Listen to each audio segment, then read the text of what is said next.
Yeah. The end of the book's really quite weird in a lot of ways. If you start to like even just like the way that he's like, the petroglyphs are just graffiti. I just made them. Who cares? Yeah. Right? Like that. It was like. I felt like the ending was really quick. There was one part where he met up with that woman he met in the beginning. You know, when he was drunk and he said hi to the woman he saw on the street. Oh, and he went and slept with her? Yeah, and he slept with her, and I was like, I don't know if this is like a revenge thing because Maggie wouldn't hang out with him, or what was that? I thought he was getting revenge on her for being rude to him before when he was like just some drunk guy. Oh, okay. And he was building his ego up because Maggie had kind of knocked his ego down. So he's like, well, if I can have sex with this like good looking woman who I'm going to sneak out on because she like scoffed at me, then like it's just very childish is what he was doing there. Mm-hmm. Well, he's like a trickster, right? That's Nanabush is like the trickster. He's not a good guy. He's not like a perfect guy. He's not a hero. He's like you know, an egocentric, narcissistic sort of person. Mm-hmm. But does that Nanabush thing is that kind of like a cop-out kind of reason for his poor behavior? I think like in chapter 25, I wrote down, I wouldn't be me if I actually learned from what I did. Yeah. And that's him, right? Because he's not Jesus. He's not a saint. He is Nanabush. And they call him a man-child, right? So, and Maggie is at first enthralled with him like Dakota was, like Lillian was. But I think Lillian was the only one that knew him for what he was the entire time and moved past him, right? But all the other women were just enthralled. And even the guys, like, you know, Virgil in the end was kind of like, wow, like, you know, you're kind of like, oh, do you have to go and everything. So he is really enigmatic, but he is not supposed to learn from what he does.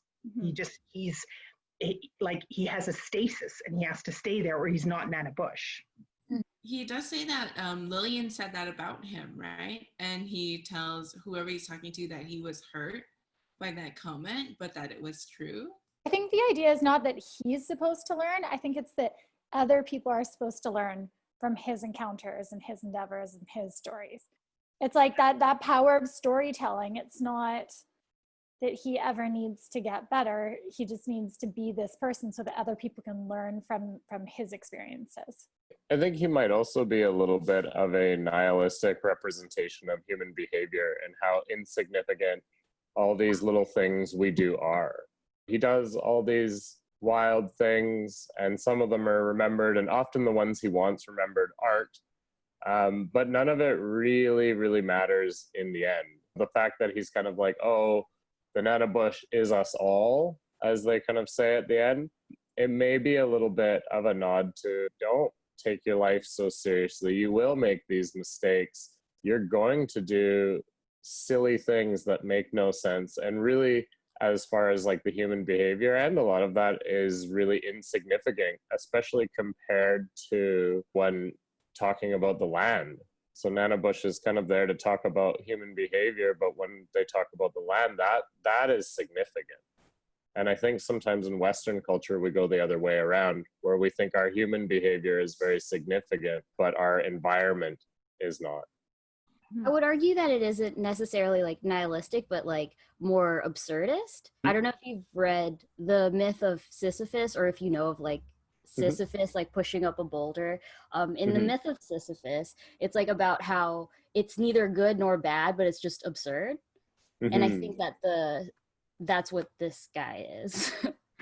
I still don't quite get the woman in the laundromat though. Like I understand why he did it and stuff. And I guess it sort of confirms that he's not personally growing from his experiences. But I was really waiting for this woman from the laundromat to show up and have some moment at the, like she's the long lost somebody of the tribe. And then she comes back to the reservation and there's a connection.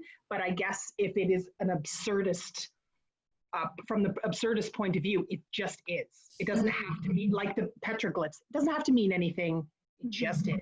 It's also written by a man, which might be part of why certain things, like these wild romances and infatuations with this silly man boy is written by a man. And so it may lack some of the depth that some people might want to see in some of these relationships, because he's writing it without that depth. Funny that you say that, because at the end, when he turned into this like really handsome native guy, I was like, oh, he's not John.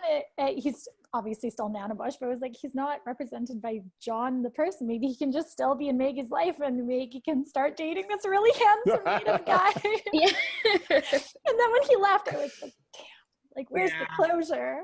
In the book, like I don't know if they said it earlier on, but it said like later on that Maggie's like 35, and it was saying she was middle aged, and that made me think like I turned 35 in like I turned 35 in like 10 days. So I saw that and I just went like and breezed right over it. Yeah. You notice like at anytime the government like categorizes people, youth is 18 to 34. I'm just letting you all know. I'm a youth. I'm a youth. When you hit 35. It's all downhill from here. Absolutely. Yes. On page 337, there's the line. It's the last paragraph, first line of the last paragraph.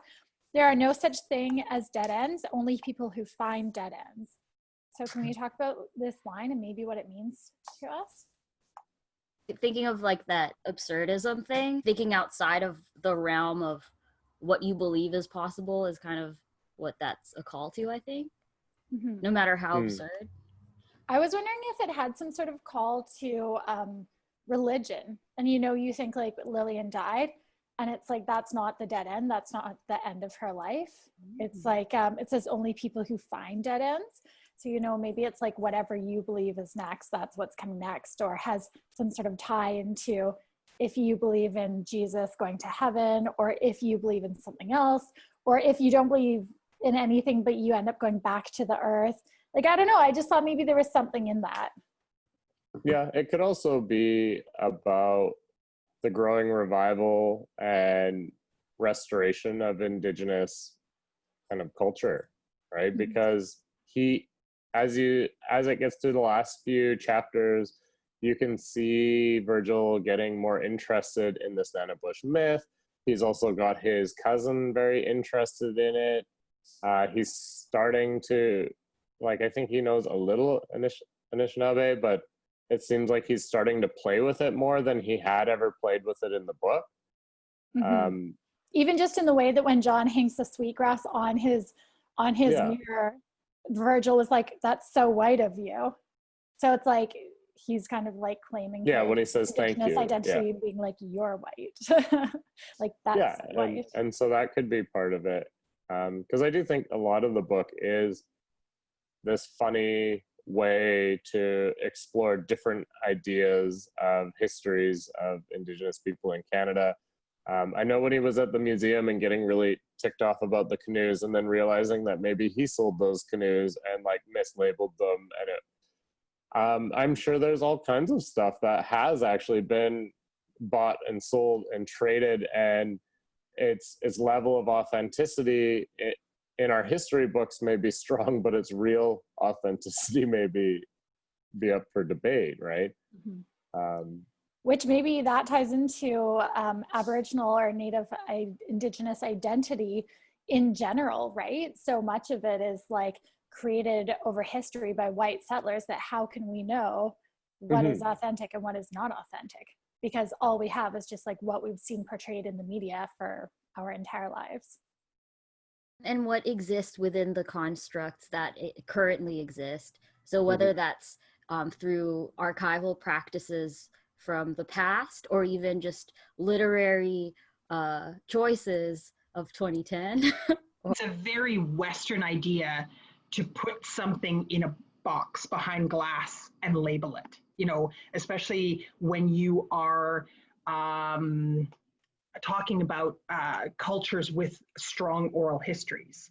You know, like First Nations people wouldn't need to put it behind glass with a little label in black and white writing. They would talk about it, and those stories would be memorized, and they'd be part of myth and legend and lore and sacred knowledge, right? Mm-hmm. So we do make these mistakes, and it is a little bit absurd, right? Like that we say, well, this is this and this is this because of these 3 words or something like that, and that's how we know what that is.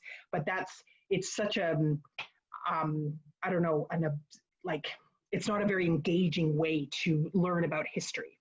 Mm-hmm. It's very Western. Yeah, it's interesting that you say that, and I do find there's such a strong theme of storytelling and oral tradition running throughout the book. Even the fact that when you read the epilogue, it's talking about how, you know, this was 17 years, 3 months and 4 days ago. And this guy from the debating society like swore that this story was true. So it's like the whole thing is a story, right? Is an oral tradition. Yeah. And there's another layer to it, because we're hearing it through a narrator that never introduces themselves, and then that story has been told to them. So there's multi-layered stories happening at the same time. Did anyone ever go back to try to figure out who it is? A cousin. Now that you say that, well, was it Dakota? Dakota's a cousin, right? I just assumed that there were so many cousins that I didn't think that it was really important. Didn't look into it. Yeah, and there was a part on like the nuclear family and how that's not really like a thing in Indigenous culture. So the way they look at families and family dynamics is different. Mm-hmm. Yeah. The epilogue, and that's how it happened to a cousin of mine. I told you it was a long story. They're the best because you can wrap one around you like a nice warm blanket. So it just says, cousin.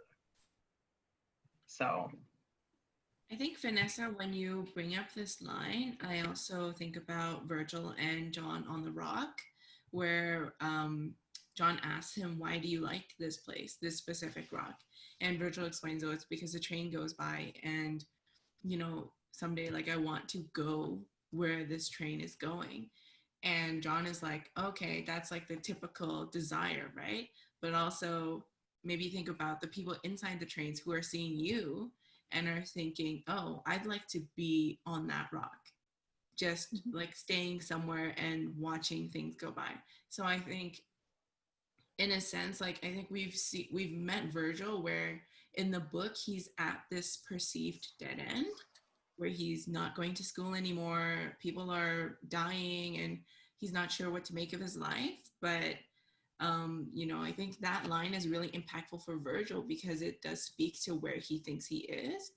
And by John giving him this alternative perspective of like, if you didn't think this was a dead end, or if you thought of somebody who was looking at you and perceived you as somewhere they wanted to go or somewhere they wanted to be, then how can that change your mindset?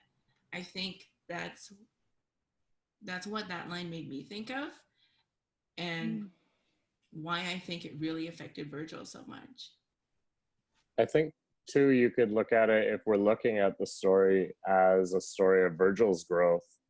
You see this kid who's, you know, his father's dead, his grandma's dead, he's really struggling, he's skipping out on school.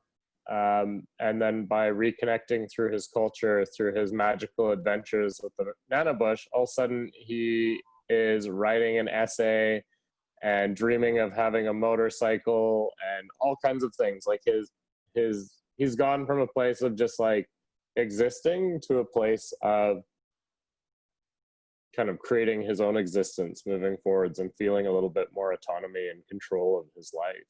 And that comes through his connection to his culture, which in this story is through this kind of ridiculous magical adventure. But in reality could come in many, many ways. I also thought the scene where John dreams, and he dreams of meeting Jesus. And they talk about Lillian, and he asks Jesus, like, oh, how is she? And Jesus is like, yeah, she's good. She wants me to pass on this message. So, like, reading that scene made me think about, I guess, the existence of religion and the fact that, you know, John is accepting that Lillian is with Jesus. And, you know, in that case, they're both real. Mm-hmm. Even if he felt like people were being taken away to believe in this false god, it still turns out to be this real man that he talks to, and this place that Lillian actually went to, right? Like heaven or whatever anyone calls it. And John like fully believes. He doesn't even doubt it. He's like, oh, Lillian is just with you. How is she? He just knows this already. And I thought that was really interesting. I didn't think we would get to see that kind of an interaction. Mm. But what do you all think about, I don't know, just even the book acknowledging this or bringing these two aspects together in a real way? I think it's tied to the absurdity. Mm. And like also just the way it's told in a way that's both magical and mundane. Like there are a lot of just like there's like an entire page of just a scene where it's just very mundanely told. And yeah, there was also the thing we were talking about, Kyle and I were talking about before the meeting officially started, that maybe Olivia also noticed, that sometimes the pipe is just a pipe. Oh yeah. Thought that was fun. Yeah, that I think that all ties in with the whole like the pipe and the petroglyphs, and you know, just sleeping with the woman at the laundromat, because like not everything has to be everything. And Mm-hmm. you know, and as Kyle said, like sometimes we get so wrapped up in our own head and we don't see the world around us, and that I think that is part of it. And the after, no, I don't know if it was before the dream happened or after the dream happened, I started sort of typing away, looking at a few things online, because to me, I would categorize this as sort of magic realism, which is more to do with usually like Spanish, like Gabriel Garcia Marquez type books, where the fantastical is just sort of brought in very mundanely into the real world, and everyone just accepts it. No one questions it. But this isn't quite the same. And I read a few different articles about how Indigenous authors and writers and storytellers and critics don't like that classification, because it is so deeply tied to Catholicism, because it isn't quite the same. And I'm coming off of a practicum where I did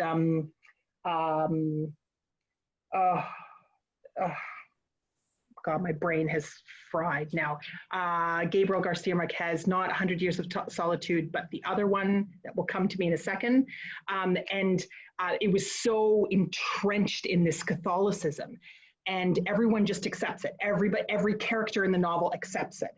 But in this one, there's resistance, and that's not the same, right? And so, they acknowledge it, that it's magic. It is magic. And Lillian brings Nanabush back because they've lost it. And the fact that it doesn't permeate every aspect of the novel, and that there is resistance, I can see why First Nations authors don't want that label. Like it exists almost in a different realm. What about the like other authors like Michael Ondaatje, or if you look at the book Happiness Trademark, like those books are not written by Catholic or Catholicized authors. Like, what did you read an article? I'm just curious, because I took a class on this like quite a while ago, and I'm just curious to hear like where you heard that. Not because I'm doubting you, just because it makes me want to look it up. Yeah, well, I just like I don't know, one of the articles was just saying that they reject that label. Interesting. I have to find the article again, but you know, a lot of writers don't like labels, and then when you're talking about something that exists for a different language on a different continent, with almost like almost maybe a different purpose, I'd really have to really go literal on that one, like do a lot of investigation. Whereas I think maybe the way they're bringing magic in is that it was gone because of westernization and colonization, and it's part of their identity to bring it back. And that's comes into like sacred knowledge and indigenous knowledge and the power of storytelling and all of that. And it's very tied to culture. Whereas maybe there's a different purpose to the Spanish style magic realism. That's fair. Also, like magic realism in like those colonized Spanish-speaking areas. It's like there's also that element of like colonization. Yeah. And it's like kind of like trying to bridge their spirituality with Catholicism, and that's kind of the same thing in like the Philippines too. Like there's a lot of like folklore stuff that's kind of magical in that way, but it wouldn't be classified in that way either because it's specific regions. Part of this reminded me of being in Ireland, and we had this extremely, like Irish Catholic guide, and he's taking us around the hills and everything.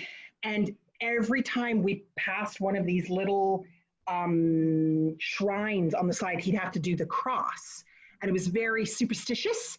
And then he'd point out a fairy ring that no one in their right mind in Ireland would ever destroy, because they truly believe that it gives you 7 generations of bad luck. If you don't know what I'm talking about, look up the Kennedy curse.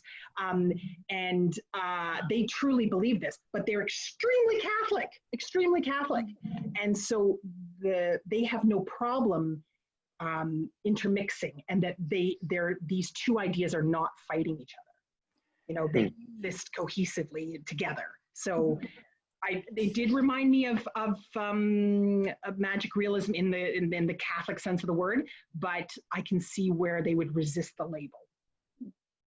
It's interesting to think about how different like ideas around spirituality can be bridged just anywhere. Think about paganism and Catholicism and Christmas. Like Christmas is not even on Jesus's birthday, right? That date was changed to accommodate the pagans so that they would take part in it. Yeah. Which I find kind of interesting in this book. There's that relationship where there is this kind of annoyance between Nanabush and Jesus, but then, like Olivia said, it kind of comes to this place where they can exist together in some way, which is just interesting for me, because I think I've thought a lot about, like, can you decolonize without dechristianizing? And I do think that potentially a way to help people connect both with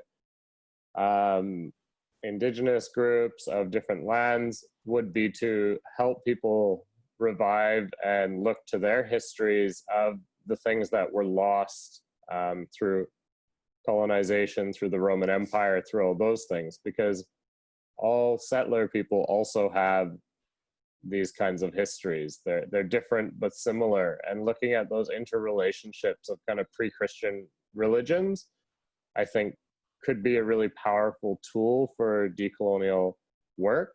But maybe there is room for both to exist. I don't know.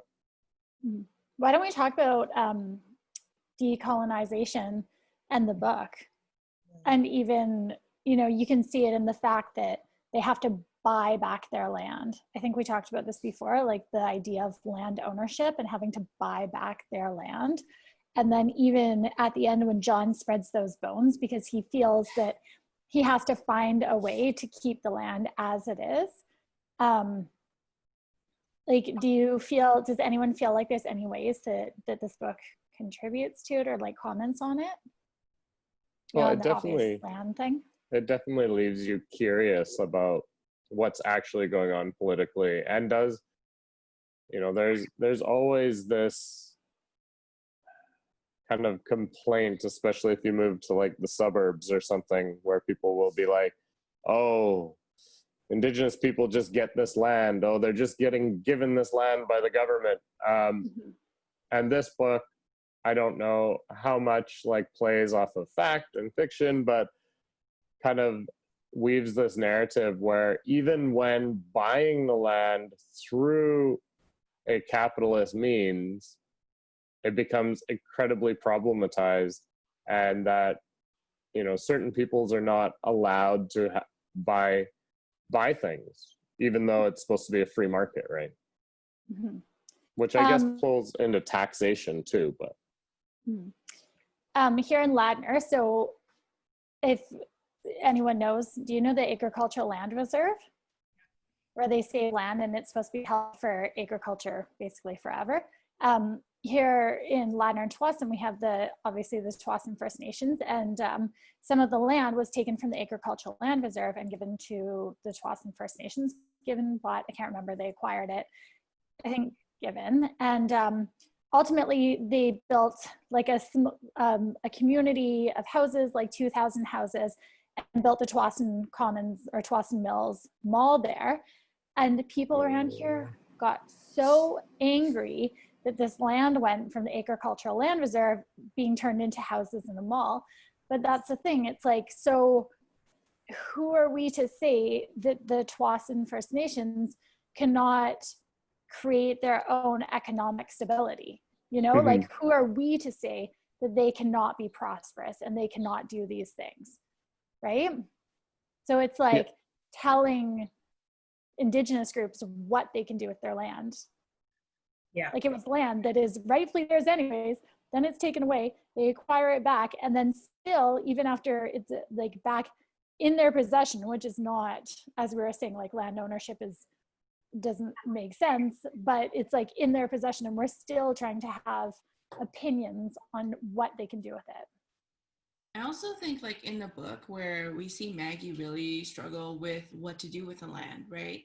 And a lot of members of the community want the land to be something that's productive, especially to the economy of the reserve, like making it a casino or whatever ideas they have. And Maggie just wants it to be this like natural land, right? And you know, the fact that John has to go to these lengths, like in reality, if I think about in reality, if a nation did receive a land and wanted to keep it natural, but had these issues, they could never just like plant bones stolen from a museum in order to keep it the way they want, right? Like it makes me question, oh, would they be forced to use it as something that's productive for their economy? And even then, like, who are we to judge, right? Because also like fishing, there are a lack of resources for fishing. And, you know, if they were basing their economy off of profit from that market, now they can't. So they need other avenues of making money and keeping their, you know, reserve productive and maintained and stabilized, right? So I think the book really does deal with decolonization in the sense of like, how do they reclaim their land and how do they reuse it, and how do people look at how they reuse it and judge them for it? Mm-hmm. Yeah. And Crystal, and how she says like, oh, if you keep this land, like these other people are gonna be really pissed off. Or if like, you don't do anything, you have to do something with this land. You can't just leave it as it is. And then when things, you know, start happening like with the boats, she's just in her car and gone. And like calls Maggie. She's just, bye-bye. If you need a car, call me. Yeah. So maybe she's like the representative of consumerism. You know, don't leave the land, here, buy a car. I think she's trying to give her, you know, she's playing the game. So it's not really what she thinks or what she doesn't. I don't think she even has an opinion. All she wants to do is look good. Right? And so she's just, she gives that strange analogy of like, if my daughter, you know, was hanging around the house and I married her off and then the husband was mistreating her, then I have something to say. Even the irony there is not lost. But yeah, I don't know. It's a funny thing because with I think the fact that within the First Nations community there are so many different opinions. Like the guy that wanted Toronto to be able to dump their trash there for money. I think that is, there's a realism there that like they're not, you know, like we're all human beings, and that fairy tale that every First Nations person in Canada is this quintessential environmentalist, and it's not true. Like we're all people, and we, you know, how much money we make or what we're allowed to do and all that, like it all factors in, and we're all human. And I think that it gives a more holistic perspective of what it's like to live on a reserve. Yeah, it definitely gives a pluralism to those narratives. Yeah. Olivia? Well, I was just gonna say, because like, as human as we are, we still live in this capitalist system, right? And I think, you know, even being in the reserve, the book shows that you can't escape that. You know, if we have this perception of Indigenous peoples as environmentalists, like they're still in this capitalist economy, and they need a way to survive. Yeah. Yeah, and when you've just been divvied up lands that may or may not be very prosperous for hunting, and when, you know, we see salmon runs depleting in all of our rivers, it's the fantasy that you know, of this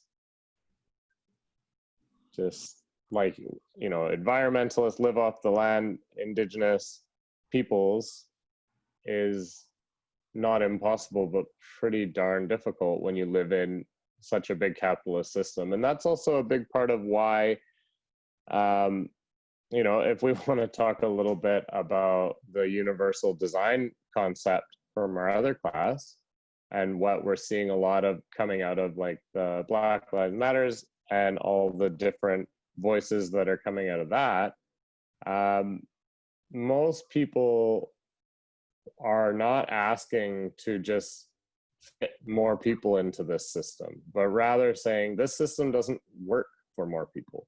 You know, this is not a system about equality. And so therefore, until we can imagine, and we can believe in magic maybe even, or we can see something so different from the system that we currently live in, all of our attempts are kind of futile. Yeah. Yeah, well, that was a very good discussion.